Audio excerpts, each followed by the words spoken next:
मुसलमान हैं, इस्लाम का नाम उनके साथ लगा, इस्लाम का लेबल उनके साथ लगा है, जब उनके जरिए हम ऐसी हरकतें देखते हैं, ऐसे अमाल देखते हैं जो दर हकीकत इस्लाम का जनाजा निकालने वाले अमाल है, तो बहुत तकलीफ और दर्द होता है मेरे प्यारे। रमजान का एक महीना इबादत करने के बाद हमारा नौजवान जब आपको बुराई और बेहयाई के अड्डों पर नजर आता है, हमारी नौजवान लड़कियां बदकारी और बेहयाई के काम करते हुए नजर आती हैं,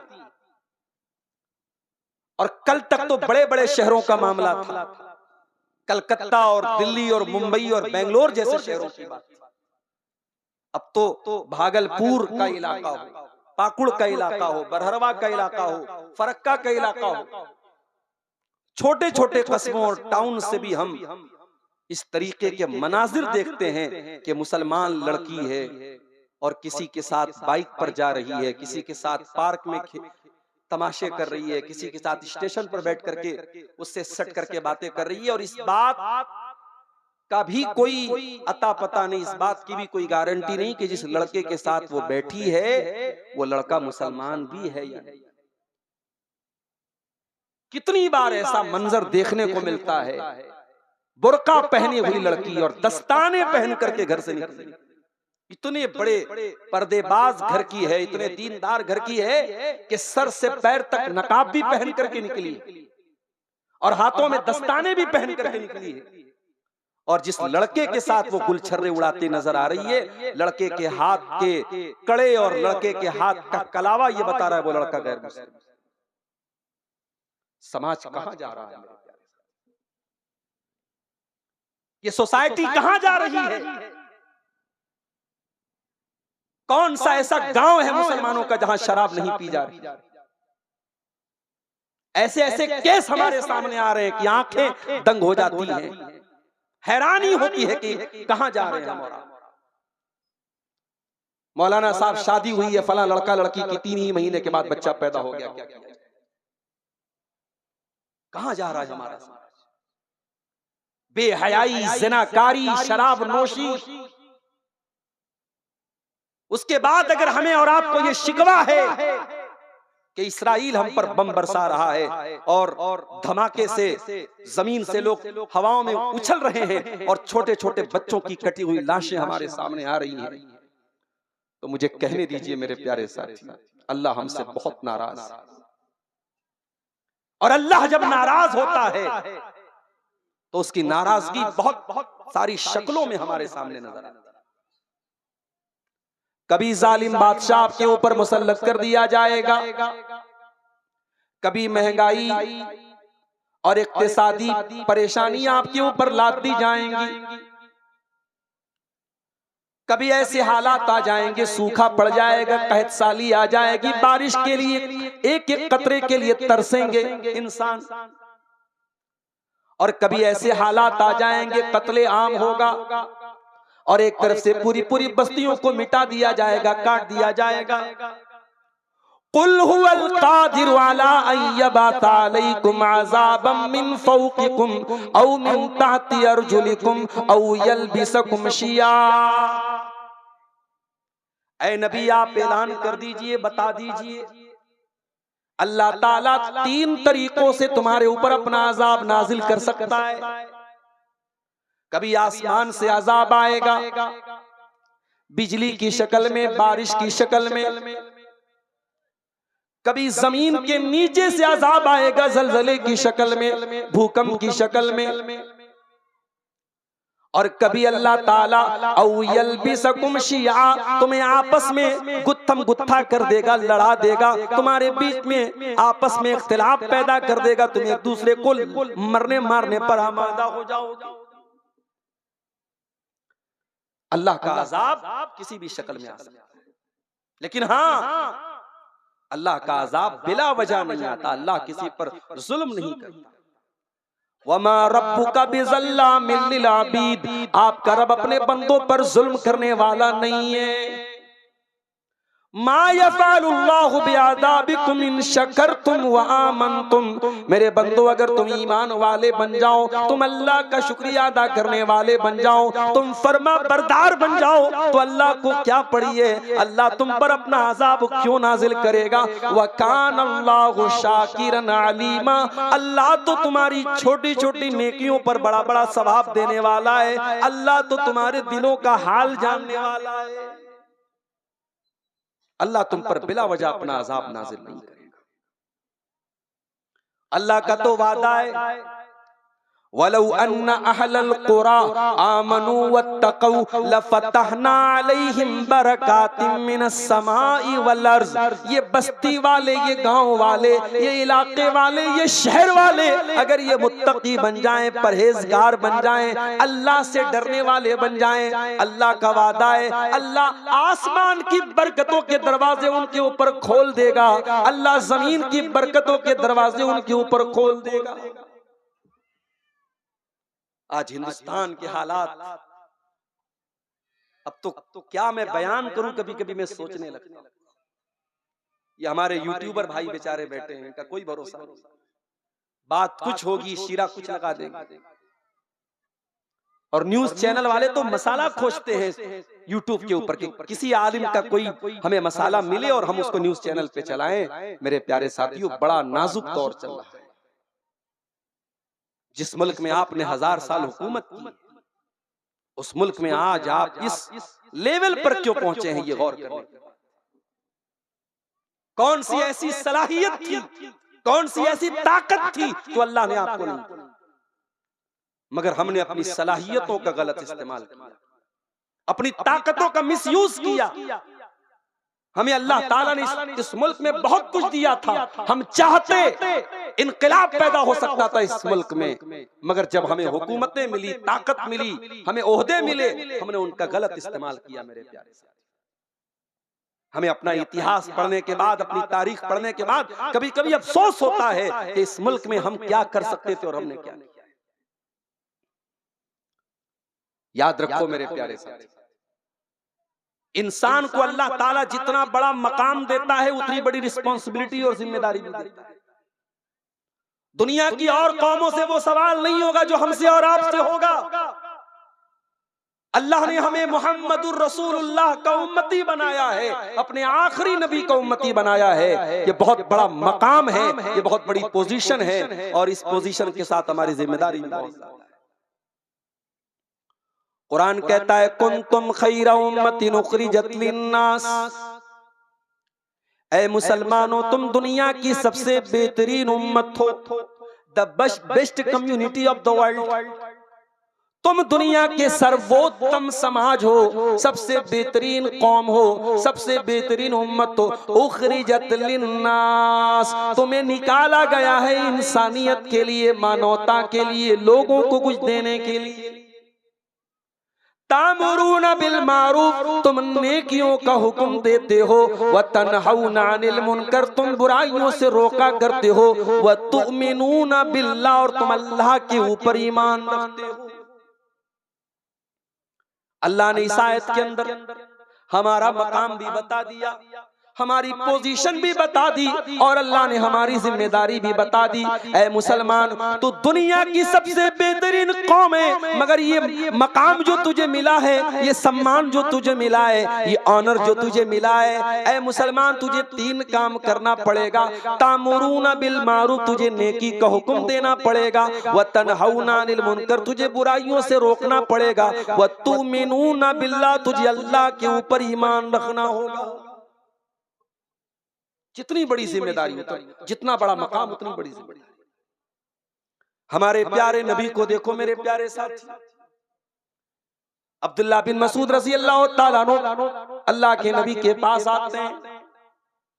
बुखारी की रिवायत है, अल्लाह के प्यारे नबी हजरत अब्दुल्लाह बिन मसूद से कहते हैं, इक़रा अलैयल कुरान, ऐ अब्दुल्लाह मुझे कुरान पढ़ के सुनाओ। ओ जिम जाने वाले नौजवानों, वो अपनी बॉडी शॉडी पर गुरूर करने वाले नौजवानों, वो अपनी पर्सनालिटी पर गुरूर करने वाले नौजवानों, आओ मैं तुमको बताऊं, अब्दुल्ला बिन मसूद कोई बॉडी बिल्डर इंसान नहीं, कोई मजबूत कोई तवाना इंसान नहीं, दुबले पतले थे, इतने पतले थे। एक मर्तबा पेड़ पे चढ़ के मिसवाक तोड़ रहे थे, पीलू की मिसवाक, पतली पतली उनकी टांगे हवा में लहरा रही थी। सहाबे किराम को हंसी आ गई देख करके, हवा में उनके दोनों पैर झूल रहे। नबी अकरम ने पूछा क्यों हंस रहे हो? कहा कि मिन दिक्कत साक़ी, ऐ अल्लाह के नबी अब्दुल्ला बिन मसूद इतने पतले हैं, पेड़ के ऊपर चढ़े हैं, हवा चल रही है, उनकी टांगे हवा में लहरा रही, हमें देख करके हंसी आ रही। आपने फरमाया लहुमा अशद्दु अलल मीज़ान मिन उहुद, ऐ मेरे सहाबा अब्दुल्ला बिन मसूद के पतले पतले पैर कयामत के दिन मीज़ान अमल के ऊपर, जिस तराजू पर लोगों के अमाल को तौला जाएगा, उस तराजू पर ये पतली पतली टांगे उहुद पहाड़ से भी ज्यादा वजनदार होंगी। अल्लाह के आपका खूबसूरत चेहरा नहीं देखा जाएगा मेरे नौजवानों। ओ मेरी प्यारी बहनों, अपने मेकअप पर मेहनत करने वालियों, अपने बालों पर मेहनत करने वालियों, अपने कपड़ों पर हजारों रुपए खर्च करने वालियों, तुम्हारे कपड़े, तुम्हारा ड्रेसिंग सेंस, तुम्हारा मेकअप, तुम्हारा चेहरा, तुम्हारी खूबसूरती, तुम्हारे बदन की जसामत अल्लाह ताला क्या माना नहीं रखती। तुम्हारा तकवा कैसा है, तुम्हारा दीन कैसा है, तुम्हारा अमल कैसा है, तुम्हारा ईमान कैसा, अल्लाह क्या तो ये मैटर करता है।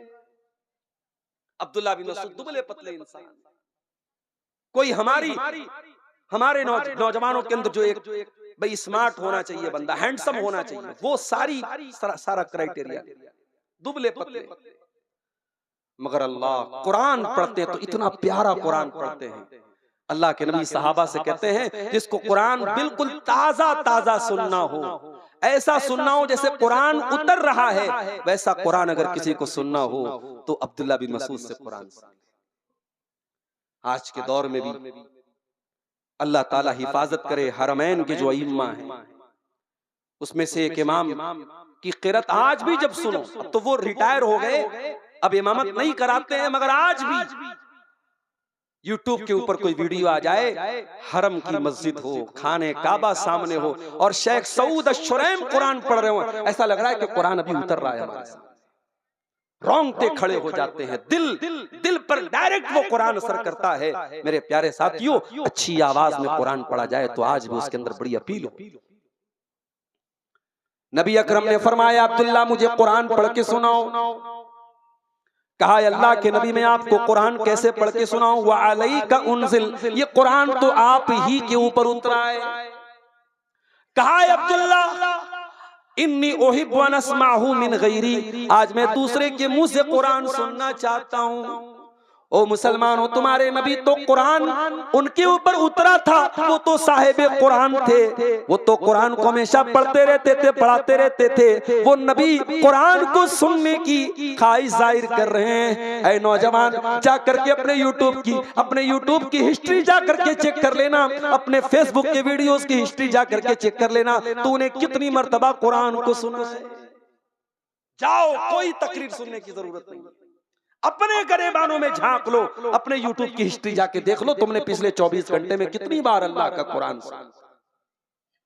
हमें कुरान सुनने की फुर्सत कहाँ?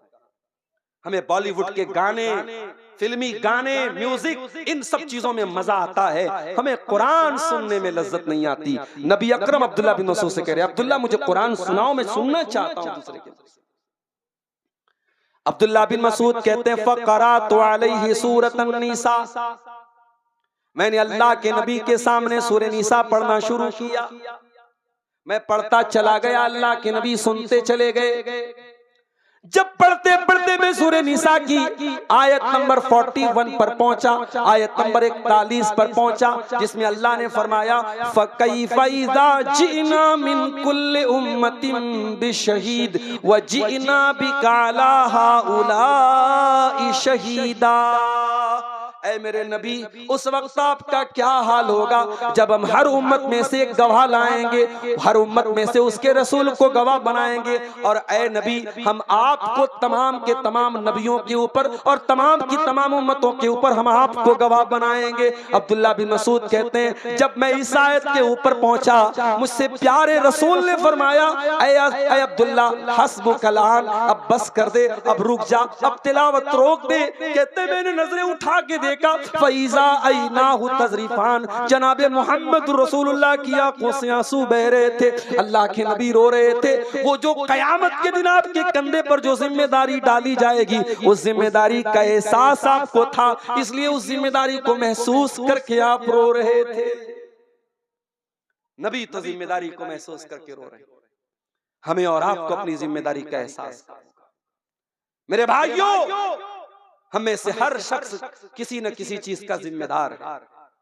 बड़ा भाई छोटे भाई का जिम्मेदार है, बाप अपने औलाद का जिम्मेदार है, माँ अपने घर की बच्चियों की जिम्मेदार है, घर का मालिक घर के लोगों का जिम्मेदार है। हमें अपनी जिम्मेदारियों का एहसास। अल्लाह के प्यारे नबी फरमाते हैं, मा मिन अब्दिन यस्तरईहिल्लाहु रईयतन, जिस बंदे के ऊपर अल्लाह ताला कोई जिम्मेदारी डालता है, सुम्मा यमूतु यौम यमूतु, फिर वो इंसान मर जाता है, वहुवा गाशिन लिरईयतिही, और अपनी जिम्मेदारी को वो सही तरीके से अदा नहीं करता है, अपनी जिम्मेदारी के साथ वो फ्रॉड करता है, अपनी जिम्मेदारी के साथ वो धोखा करता है, इल्ला हर्रमल्लाहु अलैहिल जन्ना, ऐसे इंसान के ऊपर अल्लाह ताला जन्नत को हराम कर देता है। ओ लोगो, तुमने बाप बन गए, अगर बाप होने का तुमने हक अदा न किया, अपने बच्चों से तुमने सवालात न किए, अपने बच्चों की तुमने दीनी तरबियत न की, ओ मेरी प्यारी माओ, अगर आपने अपनी जवान बेटियों को पर्दे के बारे में नहीं रोका, उनको गलत कामों से नहीं रोका, उनकी बेहयाई पर उनको नहीं टोका, तो कान खोल करके सुन लो, ये जिम्मेदारी आपके सर पर बहुत बड़ी मुसीबत बनने वाली है। नबी अकरम फरमाते हैं, जिसको अल्लाह ताला कोई जिम्मेदारी दे और वो अपनी जिम्मेदारी को अदा न करे, तो वो इंसान जन्नत उसके ऊपर हराम हो जाए।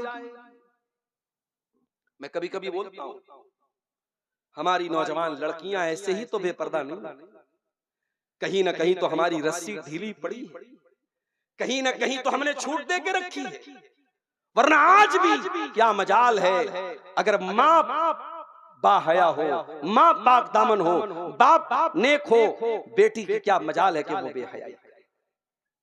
ये इंस्टाग्राम पर मुसलमान लड़कियों का खुल्लम खुल्ला बेहयाई करना, ये फेसबुक पर नंगे नंगे फोटोज डालना, ये यूट्यूब पर चैनल बना बना करके अपनी तस्वीरें और वीडियोस डालना, ये इस बात की दलील है उन लड़कियों के घर में गैरत नहीं है। वो गैरत नाम की जो चीज थी वो हमारे घरों से निकल चुकी है। मेरे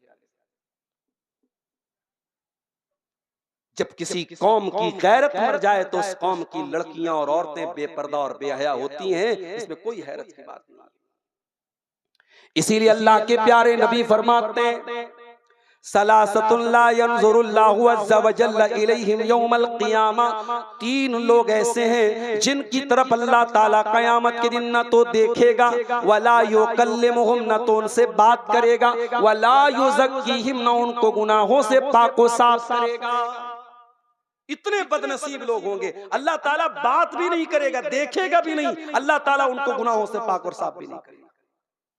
नंबर एक, अल-आक़ुल वालिदैहि, अपने माँ बाप को सताने वाला, अपने माँ बाप की आंखों में आंसू लाने वाला, अपने माँ बाप से रिश्ता तोड़ने वाला, अपने माँ बाप को दुख देने वाला, वल मरातुल मुतरज्जिला, और नंबर 2 वो औरत जो मर्दों की कॉपी करने वाली, जो मर्दों की चाल ढाल अपनाने वाली, मर्दों के जैसा कपड़ा पहनने वाली, मर्दों के जैसा बाल रखने वाली हो। नंबर 3 वद्दयूस, और वो बेगैरत इंसान, वो दयूस इंसान जिसके घर में बेहयाई का काम होता हो और उसको कोई फर्क न पड़ता हो। कभी आपने गौर किया, ईसा अलैहिस्सलाम पैदा हुए बगैर बाप के, माँ का नाम मरियम, बाप कोई नहीं, अल्लाह ने बगैर बाप के पैदा किया। और मरियम कौन? इमरान की बेटी मरियम। जब मरियम की माँ प्रेग्नेंट थी, उन्होंने कहा था कि ऐ अल्लाह, मैं मन्नत मानती हूं, मैं नज़र मानती हूं, मेरे पेट में जो बच्चा है मैं तेरी राह में वक्फ कर दूंगा। मेरी प्यारी माँ और बहनों, अपने बच्चों को डॉक्टर बनाने का सपना तो बहुत औरतों ने सजोया होगा, अपने बच्चों को इंजीनियर बनाने का सपना तो बहुत माओं ने देखा होगा, अपने बच्चे को बड़ा बिजनेसमैन बनाने का सपना तो बहुत माओं ने देखा होगा, मगर मरियम की माँ अभी बच्चा पेट में है, क्या तमन्ना करती हैं? रब्बे इन्नी नज़रतु लका मा फी बत्नी मुहर्ररा, ऐ अल्लाह मैं नजर मानती हूँ कि मेरे पेट में जो बच्चा है तेरी राह में मैं वक्फ कर दूंगी, तेरे दीन में मैं लगा दूंगी। काश ऐसी माएँ आ जाएं, नस्लें बदल जाएंगी मेरे प्यारे। आज वो माएँ नहीं है समाज जो अपने बच्चों को दीन के लिए कुर्बान करना चाहें, जो अपने बच्चों को अल्लाह की राह में कुर्बान करना चाहें। जब बेटी पैदा हो गई, क़ालत रब्बी इन्नी वज़अतुहा उन्सा, कहा अल्लाह मुझे, मैं तो बेटा मांग रही थी, मुझको बेटी पैदा हो गई। अल्लाह ने फरमाया वलैसा ज़करु कल उन्सा, ऐ मरियम की माँ अगर बेटा हो भी जाता तो इस बेटी के जैसा न होता, तेरी बेटी का मकाम बहुत ऊंचा होने वाला है। ऐ मरियम की माँ, हम तेरी बेटी को बहुत ऊंचा मकाम देने वाले हैं, बहुत ऊंचा दर्जा देने वाले हैं। ये वो मरियम है, छोटी सी थी, इनकी परवरिश इनके खालू किया करते थे। और खालू कहाँ रहते थे? मेहराब में रहते थे, मस्जिद में रहते थे। ओ लोगों, ज़करिया अलैहिस्सलाम, कुरान में जहां भी ज़करिया अलैहिस्सलाम का नाम आया है, कभी गौर करना, ज़करिया के नाम के साथ मस्जिद जरूर आया है, मेहराब जरूर आया है। इतने अल्लाह वाले थे, इतने नेक थे, इतने दीनदार थे कि कुरान जब भी ज़करिया का नाम लेता है तो साथ में मेहराब का जिक्र करता है। गोया ज़करिया मस्जिद के साथ इतना उनका ताल्लुक था, इतना मजबूत रिश्ता था कि अल्लाह ताला ने उनके नाम के साथ मस्जिद को जोड़ दिया। ओ लोगों, ज़करिया हमारी तरह एक महीने के नमाजी नहीं थे, रमजानी मुसलमान नहीं थे, रब्बानी मुसलमान थे। हम तो एक महीने के लिए मस्जिद से जुड़े और रमजान खत्म, नमाज खत्म, रमजान खत्म, मस्जिद से हमारा ताल्लुक खत्म। ज़करिया अलैहिस्सलाम मस्जिद में रहते थे, मेहराब में रहते थे। छोटी सी बच्ची थी मरियम, मरियम को पालते हैं, मरियम की परवरिश करते हैं। कुल्लमा दखल अलैहा ज़करियल मिहराब वजद इंदहा रिज़्क़ा, जब ज़करिया बाहर से आते हैं क्या देखते हैं कि मरियम के पास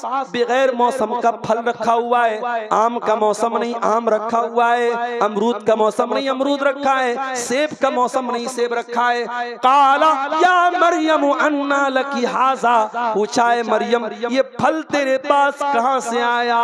ओ लोगों, काश ये सवाल आपने अपनी जवान बेटी से भी पूछा होता। बेटी तेरे पास ये आईफोन कहां से आया? मैंने तो नहीं दिलाया। बेटी तेरे पास ये कीमती बैग कहां से आया? मैंने तो नहीं दिलाया। बेटी तेरे पास इतने पैसे कहां से आए? मैंने तो नहीं दिलाए। तेरे मोबाइल में रिचार्ज तो मैंने नहीं कराया, तूने कहां से कराया? काश हम भी मरियम की तरह तरबियत करने वाले बनते। मरियम सवाल करते हैं अपनी भांजी से, अपनी भांजी से, अपनी साली की बेटी से, ऐ मरियम ये फल तेरे पास कहां से आया? क़ालत हुवा मिन इंदिल्लाह, मरियम कहती है अल्लाह की तरफ से आया, अल्लाह की तरफ से आया। अहले हदीसों के बारे में लोग कहते हैं साहब ये करामत को नहीं मानते। आओ जरा करामत हम तुम्हें दिखाते, कुरान से करामत दिखाते। हम करामतों को मानते, हम किस्सों कहानियों को नहीं मानते।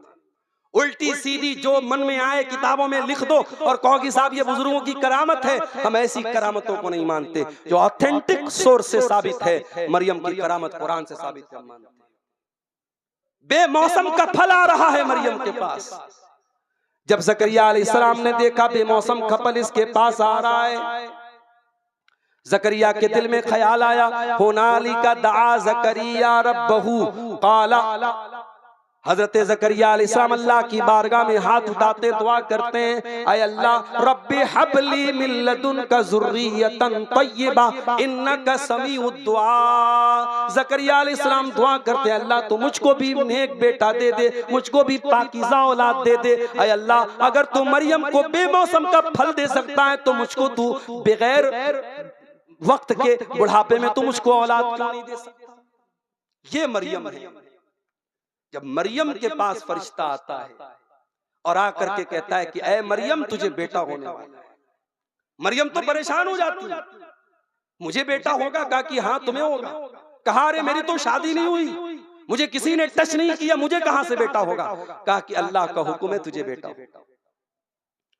जब मरियम अलैहिस्सलाम जब उनको हमल का टाइम आया, बच्चे की पैदाइश का टाइम आया, फ़अजाअहल मखाज़ु इला जिज़इन नख़लती क़ालत या लैतनी मित्तु क़ब्ल हाज़ा व कुन्तु नसियम मनसिया। कुरान कहता है कि जो लेबर पेन था, जो जो बच्चे की पैदाइश के टाइम का जो दर्द होता है, उस दर्द ने बेचैन कर दिया। और मरियम एक खजूर के पेड़ के पास पहुंचती हैं और कहती हैं या लैतनी मित्तु क़ब्ल हाज़ा, ऐ काश की आज के पहले मैं मर गई होती, व कुन्तु नसियम मनसिया, मेरा नाम कोई जानने वाला न होता। ओ लोगों, एक पाक दामन औरत के लिए बहुत बड़ा धब्बा है, उसके किरदार पे कोई धब्बा लगा दे, उसके कैरेक्टर पर कोई धब्बा लगा दे, उसके ऊपर कोई झूठा इल्जाम लगा दे, इससे बढ़ के एक पाक दामन औरत के लिए कोई इल्जाम नहीं हो सकता। कहा कि अल्लाह काश मैं मर गई होती, मेरा नाम कोई जानने वाला न होता। बच्चा पैदा हुआ, ईसा अलैहिस्सलाम दुनिया में आए। जरा गौर से सुनना कि दुआ वालों, हजरत मरियम बच्चे को गोद में लेके आती हैं, अपनी कौम के पास पहुंचती हैं। कौम के लोग सवाल करते हैं या मरियम अन्ना लकी हाजा, ऐ मरियम। कौम के लोग कहते हैं या मरियम लक़द जीत शैअन फरिया, ऐ मरियम तूने बहुत गलत काम किया है। या उख्ता हारून मा कान अबूकी इम्रा सौइन व मा कानत उम्मुकी बगिया, ऐ हारून की बहन। मरियम के कोई भाई थे जिनका नाम हारून था। कहा कि ऐ हारून की बहन, तेरा बाप भी नेक इंसान था, तेरी माँ भी बदचलन नहीं थी, तूने ये गंदा काम कैसे कर दिया? उलमा ने लिखा इस आयत की तफसीर में, मरियम का भाई भी नेक, मरियम का बाप भी नेक, मरियम की माँ भी नेक। मरियम बच्चा लेकर के आई तो कौम के लोग कहते ये बच्चा कहां से आया? पता ये चला अगर किसी लड़की का भाई नेक हो, लड़की का बाप नेक हो, लड़की की माँ नेक हो, अगर ये तीन रिश्ते अच्छे हो तो लड़की के का भटकना और लड़की के कदम का बहकना बहुत मुश्किल है। लड़की तभी बहकती है, लड़की के कदम तभी भटकते हैं जब इन तीन रिश्तों में से कोई एक रिश्ता गड़बड़ हो। अगर लड़की की माँ सही है, लड़की का बाप सही है और लड़की का भाई सही है, तो ऐसी लड़कियों के भटकने और बिगड़ने के चांसेस बहुत कम होते हैं। मेरे अजीजों, समाज आज कहां जा रहा है, जरा इस पर गौर करो। मैंने जो आयत करीमा आपके सामने पढ़ी थी, कुरान के दूसरे पारे की आयत, उस आयत में अल्लाह ताला ने हमें एक हुक्म भी दिया है और सच पूछो तो हमसे अल्लाह ने एक सवाल भी किया है। या अय्युहल्लज़ीना आमनू उदखुलू फिस्सिल्मि काफ़ा, ऐ ईमान वालो इस्लाम में पूरे के पूरे दाखिल हो जाओ, पूरे के पूरे मुसलमान बनो। वला तत्तबिउ खुतवातिश शैतान, शैतान के रास्ते पर न चलो। इन्नहु लकुम अदुव्वुम मुबीन, शैतान तुम्हारा खुला हुआ दुश्मन है। अल्लाह ये क्यों कह रहा है इस्लाम में पूरे के पूरे दाखिल हो जाओ? ये कह करके अल्लाह ताला हमसे और आपसे सवाल कर रहा है कि ऐ मेरे बंदो, जरा अपने गरेबानों में झांको और बताओ कि क्या तुम पूरे के पूरे मुसलमान हो? ओके दुआ वालों, मस्जिद में जाते हो तो पूरी कोशिश होती है कि नमाज रसूल के तरीके पर पढ़ी जाए। मौलवी साहब, नबी अकरम जब नमाज पढ़ते थे कहाँ हाथ बांधते थे? पूछते हो मसला। नबी अकरम जब रुकू करते थे कैसे रुकू करते थे? सजदा करते थे तो जमीन पर कैसे कैसे हाथ रखते थे, माथा रखते थे? एक एक तरीका तुम नमाज का पूछते हो और नमाज पढ़ने के बाद जब तुम मस्जिद के बाहर आते हो, ऐ मुसलमान जब तू शादी करता है वहां तू दीन क्यों भूल जाता है? ऐ मुसलमान जब तू कारोबार करता है वहां तू क्यों दीन को भूल जाता है? ऐ मुसलमान तेरे अखलाक में दीनदारी कहाँ है? तेरे मामलात में दीनदारी कहाँ है? तेरे कारोबार में दीनदारी कहाँ है? तेरे बच्चों की तरबियत में दीनदारी कहाँ है? तेरी औरत के अखलाक में दीनदारी कहाँ है? ऐ मुसलमान सारी दीनदारी तेरी मस्जिद के अंदर क्यों है? उदखुलू फिस्सिल्मि काफ़ा, इस्लाम में पूरे के पूरे दाखिल हो जाओ। कल एक बनारस में एक निकाह पढ़ाने में गया। अब निकाह बड़े लोग थे साहब, मुझसे कहा मौलवी साहब आइए निकाह पढ़ा दीजिए। उधर लड़कियां औरतें बैठी हैं, बीच में पर्दा लगा है, इधर मर्द हजरात थे, लड़का भी बैठा था।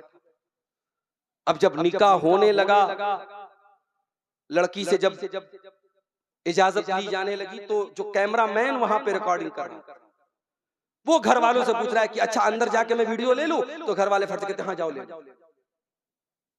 कैमरामैन एक अजनबी इंसान, एक अननोन पर्सन आपके घर की औरतों का वीडियो बनाने के लिए आपसे इजाजत मांग रहा है, और आप बड़े दीनदार भी हैं और आप फट से इजाजत दे देते। कहां चली गई हमारी, कहां चली गई हमारी शर्म और हया? क्या सिर्फ 5 टाइम की नमाज पढ़ लेना और सीने पर हाथ बांध लेना और रफुल यदैन कर लेना, क्या यही है नबी के तरीके पर चलना? नहीं मेरे प्यारे साथी, अगर रसूल की इत्तिबा करते हो, अगर कुरान और हदीस पर चलते हो, तो जिंदगी के तमाम शोबों में मुकम्मल इस्लाम पर चलने वाले बनो। कुरान हमें यही हुक्म दे रहा है, उदखुलू फिस्सिल्मी काफा, ऐ इस्लाम, ऐ मुसलमानों तुम इस्लाम में पूरे के पूरे दाखिल हो जाओ, अपनी मन मर्जी के मुसलमान न बनो। ऐसा न हो कि दीन का जो हिस्सा तुम्हें आसान लगे उसके ऊपर तुम अमल कर लो, और दीन का जो हिस्सा मुश्किल लगे उसको छोड़ दो। अगर ऐसा करते हो तो याद रखो ये यहूदियों का तरीका है। कुरान कहता है अफतुमिनून बिबादिल किताबी व तकफुरून बिबाद फमा जज़ाउ मन यफअलु ज़ालिका मिनकुम इल्ला खिज़युन फिल हयातिद दुनिया। ऐ यहूदियों, तुम अल्लाह की किताब के एक हिस्से पर ईमान रखते हो और एक हिस्से का इनकार करते हो। ऐ यहूदियों, कान खोल करके सुन लो, अगर ऐसा करोगे तो दुनिया में जलील हो जाओगे और आखिरत में भी दर्दनाक अज़ाब मिलेगा। तो जो अपराध, जो क्राइम यहूदियों ने किया वही क्राइम हम करेंगे तो सजा हमें क्यों नहीं मिलेगी? अल्लाह ताला क्या डबल स्टैंडर्ड नहीं है मेरे प्यारे साथियों? अल्लाह क्या डबल मेयार? आज कितने मुसलमान, उनकी जिंदगी का कोई मकसद ही नहीं। उनसे पूछो भाई क्या है जिंदगी में? बच्चों की शादी करना है, लड़के को नौकरी दिलाना है, लड़की की शादी करना है, घर बनाना है, मकान बनाना है, बस यही जिंदगी का मकसद है। दुनिया से शुरू, दुनिया पर खत्म। अरे इस दुनिया के बाद भी कोई जिंदगी है? 50 साल, 60 साल, 70 साल, 100 साल, जितने दिन दुनिया में रहना है, इसके बाद भी एक जिंदगी है। और वो जो जिंदगी है आखिरत की जिंदगी, वो परमानेंट है मेरे प्यारे साथी। बल तुसिरूनल हयातद दुनिया वल आखिरतु खैरुन व अबका। मेरे बंदो, तुम दुनिया की जिंदगी को प्राथमिकता देते हो, तुम दुनिया की जिंदगी को तरजीह देते हो, जबकि आखिरत की जिंदगी ज्यादा बेहतर और ज्यादा बाकी रहने वाली है। दुनिया में आप जितने भी ऐशो आराम से रह ले, जितनी भी लग्जरी लाइफ गुजार ले, महलों में रह ले, सोने चांदी में आपकी परवरिश हो जाए, मगर याद रखो मेरे प्यारे साथियों, जहन्नम में एक पल के लिए भी अगर इंसान को डाला जाएगा, अल्लाह के नबी फरमाते हैं कयामत के दिन एक इंसान को लाया जाएगा, यूता बिअनअमि अहलि दुनिया, जो दुनिया में बहुत ऐशो आराम से रहता था, बहुत सुकून से रहता था, बहुत दौलत थी उसके पास, बहुत ऐशो आराम से रहता था, लेकिन जहन्नमी था। कयामत के दिन उसको लाया जाएगा और एक पल के लिए उसको जहन्नम में डाला जाएगा। एक पल के लिए। हमारे यहाँ बनारस में कपड़े का काम होता है, कपड़े का जो धागा होता है उस धागे को रंगते हैं, उसकी रंगाई करते हैं। तो वो जब रंगाई करते हैं ना, तो उसमें पानी को खौलाते हैं, उसके अंदर रंग वगैरह डालते हैं, और फिर धागे को अगर हल्का कलर डालना होता है, एक बार धागे को अंदर पानी में डाला फिर फौरन निकाल लेते हैं। चूंकि मैं भी बनारस का रहने वाला हूँ, ये सारा प्रोसेस हमारे घरों में भी होता है, हम देखते हैं। तो अल्लाह के नबी ने यहाँ पे जो लफ्ज इस्तेमाल किया, फयुस्बगु सबकतन फिन्नार, जैसे कपड़े को या धागे को पानी में रंगने के लिए डाला जाता है और डाल के फौरन निकाल दिया जाता है, वो इंसान जो सारी जिंदगी ऐशो आराम से महलों में रहता था, अल्लाह ताला एक पल के लिए जहन्नम में डालेगा और निकालेगा। और अल्लाह पूछेगा हल रअयता खैरन कत्तु हल मर्रा बिका नईमुन कत्तु। ऐ मेरे बंदे, क्या तूने कभी कोई ऐशो आराम देखा? क्या तूने कभी कोई नेमत देखी? ऐ मेरे बंदे, क्या तेरी जिंदगी में कभी कोई सुख आया?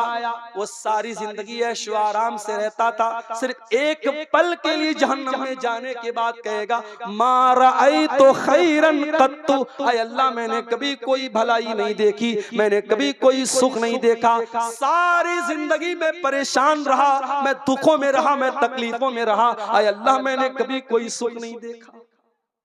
ये है दुनिया और आखिरत का कंपैरिजन। जिस दुनिया पे हम मरते हैं, बड़े बड़े शहरों में आप जमीन खरीदने चले जाएं, करोड़ों में बात होती है। मुंबई जैसे इलाके में मैं गया, लोगों ने बताया कि छोटे छोटे कमरे, जिसको वहां खोली बोलते हैं, करोड़ों की बिकती है। जो पॉश एरिया है, जो बड़े एरिया, आप यकीन करें जितना बड़ा आपका बाथरूम होता है उतने बड़े में पूरी फैमिली रहती है वहां मुंबई के बाज़ इलाकों में, और उस खोली की कीमत करोड़ों में होती है। अल्लाह के नबी फरमाते हैं कि जन्नत में एक कोड़ा रखने की जगह, कोड़ा कितना बड़ा होता है? एक हाथ का होता होगा, चलो 2 स्क्वायर फीट का मान, जन्नत में 2 स्क्वायर फीट की जगह अल्लाह के नबी फरमाते हैं दुनिया की तमाम नेमतों से बेहतर है।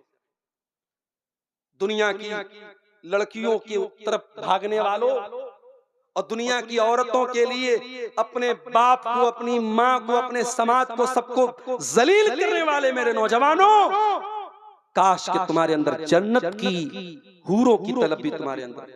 आज तो बॉलीवुड की फिल्मों में मजाक बना के रख दिया गया, 72 हूरें मजाक बना के रख दिया गया कि साहब इनको हूरें मिलेंगी। दुनिया मजाक बनाती है तो बनाए, जो इंसान मर्द है और जिसके अंदर मर्दानगी है, अल्लाह ताला ने मर्द के अंदर ये जज्बा रखा है कि उसको औरत की तलब और जरूरत है। और जन्नत एक ऐसी जगह है जहां इंसान की हर जायज ख्वाहिश पूरी होगी। तो जब इंसान के अंदर औरत की तलब है, मर्द के अंदर, तो अल्लाह ताला ने उसकी तलब को भी वहां पे पूरा रखने का इंतजाम किया है जन्नत की हूरों की।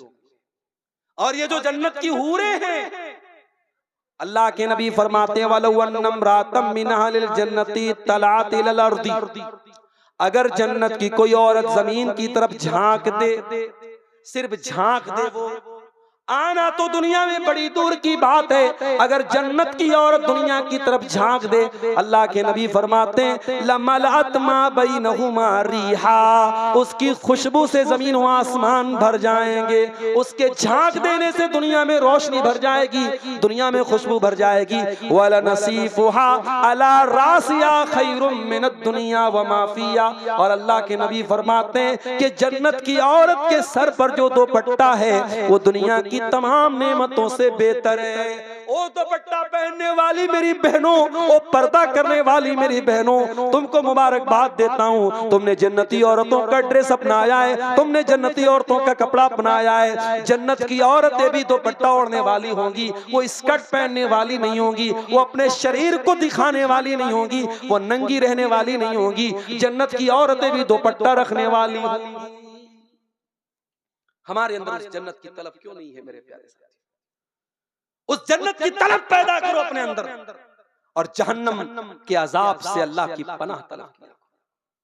ये मत समझो इजाब हम तो अहले हदीस हैं, हम शिरक नहीं करते, हम मजार पे नहीं जाते, कब्र पे नहीं जाते, हम तो बहुत बड़े 30 मार्खा हो गए, हमारी तो जन्नत पक्की होगी। खबरदार, अपनी नेकी पर, अपने तौहीद पर गुरूर मत करो। अगर जहन्नम में एक पल के लिए भी डाला जाएगा तो हम जहन्नम का अजाब बर्दाश्त नहीं कर पाएंगे। इसीलिए अल्लाह के नबी फरमाते हैं इत्तकुन्नारा वलौ बिशिक्की तमरा, जहन्नम की आग से बचो, अगरचे अल्लाह की राह में खजूर का टुकड़ा ही दे करके बच सकते हो तो बचो। कुरान कहता है अल्लाह के नेक बंदे वल्लज़ीना यबीतूना लिरब्बिहिम सुज्जदन व क़ियामा, अल्लाह के नेक बंदे रात रात भर सजदा करते हैं, क़ियाम करते हैं, रात रात भर तहज्जुद की नमाज पढ़ते हैं, रात रात भर अल्लाह को राजी करते हैं, उसके बावजूद भी अपने आप को जन्नती नहीं समझते। वल्लज़ीना यक़ूलूना रब्बना स्रिफ़ अन्ना अज़ाब जहन्नम, रात रात भर तहज्जुद पढ़ने के बाद भी वो दुआएं करते हैं, ऐ हमारे परवरदिगार तू हमको जहन्नम के अजाब से बचा ले, इन्ना अज़ाबहा काना गरामा, जहन्नम का अजाब बड़ा दर्दनाक है। अपनी नेकी पर गुरूर मत करो मेरे प्यारे साथी, हमेशा जहन्नम से बचने की दुआएं किया करो। अपनी जिंदगी के मकसद को पहचानो, हम इस दुनिया में क्यों पैदा किए। वमा खलक़तुल जिन्ना वल इंसा इल्ला लियअबुदून, मेरे बंदो मैंने जिन्नात को और इंसानों को अपनी इबादत के लिए पैदा किया है। हम इस दुनिया में पैदा किए गए अल्लाह की इबादत करने के लिए। अल्लज़ी खलक़ल मौता वल हयाता लियब्लुवकुम अय्युकुम अहसनु अमला, अल्लाह ने हमको क्यों पैदा किया, अल्लाह ने जिंदगी को क्यों बनाया, अल्लाह ने मौत को क्यों बनाया। फरमाया हम तुम्हारा इम्तिहान लेना चाहते हैं कि तुम में कौन अच्छा अमल करता है, कौन अल्लाह को राजी करने वाला अमल करता है। इम्तिहान देने आए हैं दुनिया में, और जो इम्तिहान देने आता है उसको फिक्र रहती है कि मैं पास कैसे हो जाऊं, उसको फिक्र रहती है कि मैं पास कैसे हो जाऊं। बहुत कामचोर किस्म का भी स्टूडेंट और तालिबे इल्म है, इम्तिहान जब करीब आता है तो वो तैयारी करता है। मेरे प्यारे साथियों, आज मौत को अपनी आंखों से हम देख रहे हैं। अभी यूपी का एक वीडियो मैंने देखा कि एक नौजवान 40 साल के करीब का इंसान अपना बर्थडे मना रहा है, बीवी के साथ केक काट रहा है, जश्न मना रहा है, और अचानक सीने में दर्द पैदा होता है, हार्ट अटैक आता है और ऑन द स्पॉट उसका इंतकाल हो जाता है। मौत आपसे पूछ के नहीं आएगी कि अभी तू एक बर्थडे और मना ले, फिर हम तुझे हम मौत से हम कनार करेंगे। लोग हर साल बर्थडे मनाते हैं, एनिवर्सरी मनाते हैं, नया साल मनाते हैं, जबकि होना तो ये चाहिए जब आपकी जिंदगी में आपकी डेट ऑफ बर्थ आए, आपकी पैदाइश का दिन आए, तो केक खाने और काटने का दिन नहीं है, वो जश्न मनाने का दिन नहीं, वो बर्थडे मनाने का दिन नहीं, वो सोचने का दिन है। ऐ अल्लाह, मैं अपनी मौत से एक कदम और करीब आ गया, मैं अपनी जिंदगी की किताब में से, मेरे जिंदगी की किताब में से एक पेज और निकल गया, मैं कब्र से एक कदम और करीब आ गया। वो तो अपने आप को जांचने और परखने का दिन है, अपने आप को इवेलुएट करने का दिन है, अपने आप की परीक्षा लेने का दिन है, और हम और आप उस दिन केक काटते हैं और जन्मदिन मनाते हैं। और आज मैं अभी कर्नाटक में रमजान में गया था, मुझे कुछ लोगों ने बताया कि मौलाना आज अहले हदीस कहने वाले लोग और बाकायदा जो बड़े पढ़े लिखे और दीनदार किस्म के लोग हैं, उनके घरों में भी एनिवर्सरी मनाई जा रही है, उनके घरों में भी बर्थडे मनाया जा रहा है, उनके बच्चों की पैदाइश पर भी केक काटा जा रहा है। मेरे प्यारे साथियों,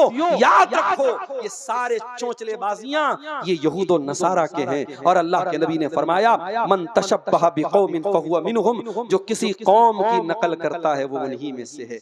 बच्चों को केक खिलाना है, आप कभी भी खिला सकते हैं, केक खाना जायज है, केक खिलाने में कोई हर्ज की बात नहीं है, मगर ये बर्थडे सेलिब्रेट करना, माफ करना, ये हमारा कल्चर नहीं है। बीवी से मोहब्बत है, बीवी को आप रोजाना रेस्टोरेंट में लेके जाइए, कोई हर्ज की बात नहीं, अगर अल्लाह ने आपको नवाजा है। लेकिन साल में एक शादी की तारीख के दिन बीवी को लेके जाना और कि साहब आज हमारी एनिवर्सरी है, शादी की सालगिरह है, ये कल्चर इस्लाम का नहीं है। मेरे प्यारे साथियों, हमारी जिंदगी परीक्षा है, हम इम्तिहान देने के लिए आए हैं, और यहाँ जो हम अमल करेंगे उसी अमल की हमको जजा मिलेगी, उसी अमल का हमको बदला मिलेगा। इसीलिए अल्लाह कुरान में अपने नबी से कहता है, कुल इन्ना सलाती व नुसुकी व महयाया व ममाती लिल्लाहि रब्बिल आलमीन, ऐ नबी आप कह दीजिए मेरी नमाज अल्लाह के लिए, मेरी कुर्बानी अल्लाह के लिए, मेरा जीना अल्लाह के लिए, मेरा मरना अल्लाह के लिए, मेरी जिंदगी का मकसद तेरे दी की सरफराजी, मैं इसीलिए मुसलमान, मैं इसीलिए नमाज़ी। आज हम में से कितने लोग हैं 24 घंटे में एक बार भी अल्लाह के सामने सर झुकाने की तौफीक उनको नहीं मिलती। फजर का टाइम होता है, अस्सलातु खैरुम मिनन नौम की आवाज उनके पड़ोस की मस्जिद में से भी निकलती है। आज उत्तर प्रदेश के बाज़ इलाकों में इस पर भी मसला चल रहा है कि लाउड स्पीकर का इस्तेमाल होगा कि नहीं होगा। लाउड स्पीकर अगर इस्तेमाल हो रहा है तब तो और ज्यादा, और नहीं हो रहा है तब भी वो कानों में आपकी आवाज तो पहुंचती है। मेरे प्यारे साथी, मुझे बनारस से अगर 6 बजे ट्रेन स्टेशन से पकड़नी थी, हर हाल में मैं मोबाइल पर 5 बजे का अलार्म लगा करके उठूंगा।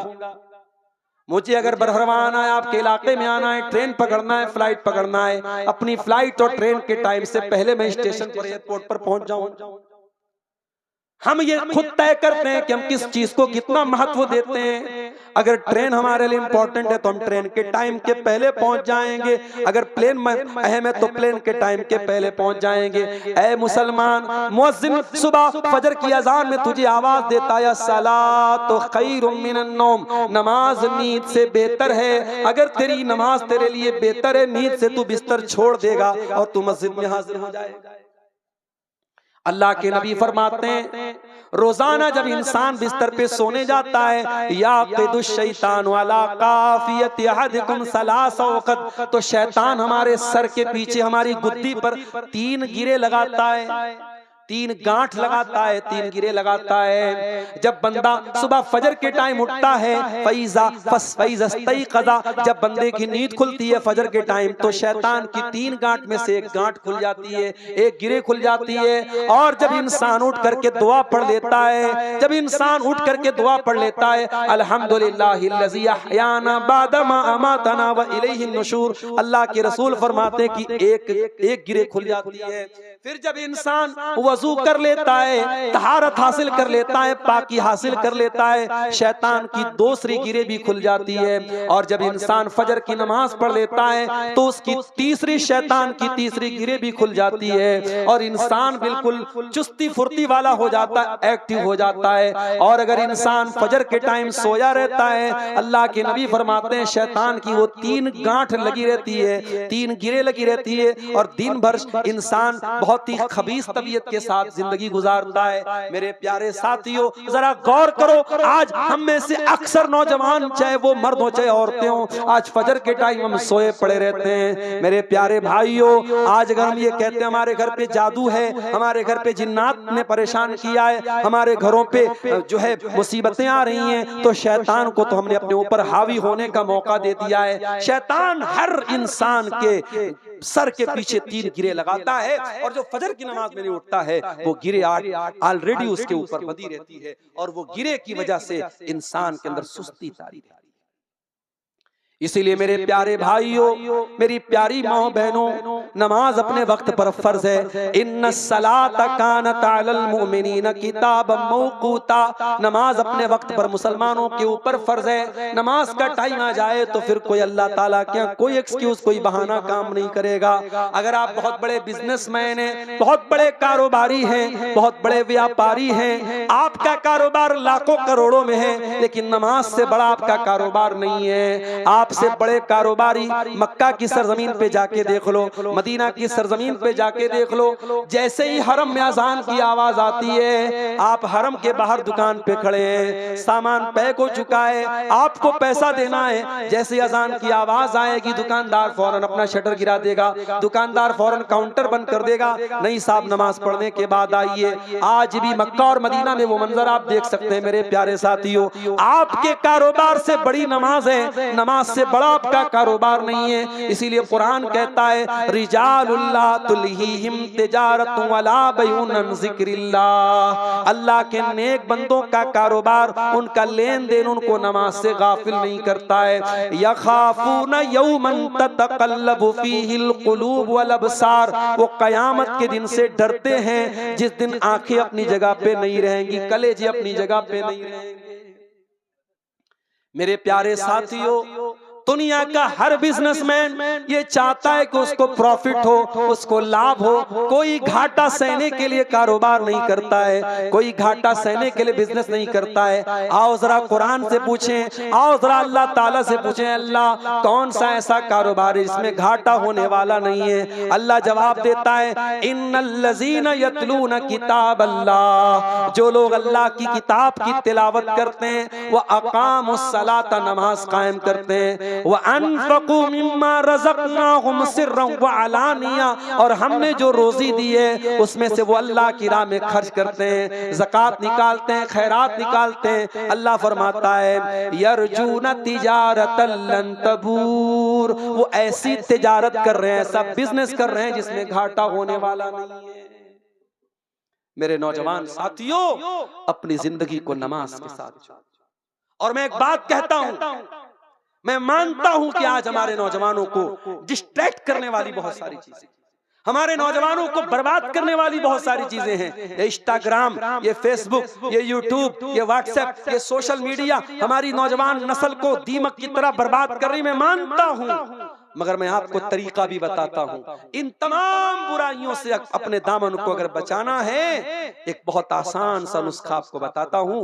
नमाज के पाबंद बन जाइए, नमाज को अपनी जिंदगी के शेड्यूल में शामिल कीजिए। दुनिया के किसी कोने में रहिए, नमाज नहीं छूटनी चाहिए। बस ये मामूल बना लो, बहुत सारी बुरी आदतें ऑटोमेटिक छूट जाएंगी।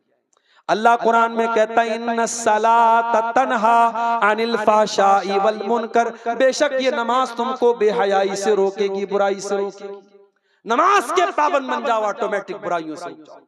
और हमारे प्यारे नबी किसी के लिए जल्दी बद्दुआ नहीं करते थे, मगर जब आप दुश्मनों से लड़ाई हो रही थी, जंगे खंदक हो रही थी, और लड़ाई की वजह से असर की नमाज छूट गई और इतनी देर हो गई कि सूरज डूब गया, सूरज गुरूब हो गया, मगरिब का टाइम हो गया। अल्लाह के नबी को इतना गुस्सा आया, इतना गुस्सा आया, आपने गुस्से के मारे बद्दुआ की और आपने कहा मला अल्लाहु बुयूतहुम व कुबूरहुम नारा, अल्लाह इनके घरों को जहन्नम की आग से भर दे, इनकी कब्रों को जहन्नम की आग से भर दे। शगलूना निस्सलातिल वुस्ता, इनकी वजह से हमारी असर की नमाज छूट गई, इनके घरों को अल्लाह ताला जहन्नम की आग से भर दे।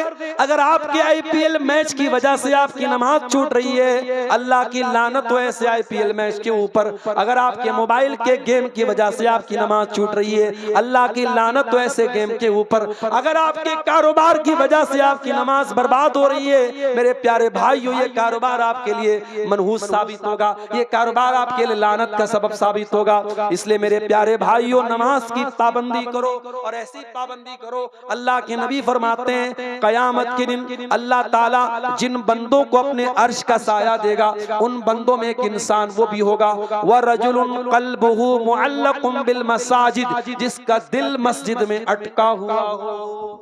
ऐसी नमाज पढ़ो कि दिल मस्जिद में अटका हुआ हो। सहाबे किराम नमाज पढ़ते थे, तीर आता था, तीर बदन में लगता था, खून बहने लगता था, मगर नमाज नहीं टूटती थी। इतना नमाज में डूब करके वो नमाज पढ़ते थे, अल्लाह की इबादत में डूब करके नमाज पढ़ते थे कि तीर भी लगता है, बदन से खून भी निकलता है, मगर उनकी नमाज नहीं टूटती है। मेरे प्यारे साथियों, हजरत आयशा रजी अल्लाह ताला अन्हा को देखो, हजरत आयशा नमाज पढ़ रही थी, और कौन सी नमाज?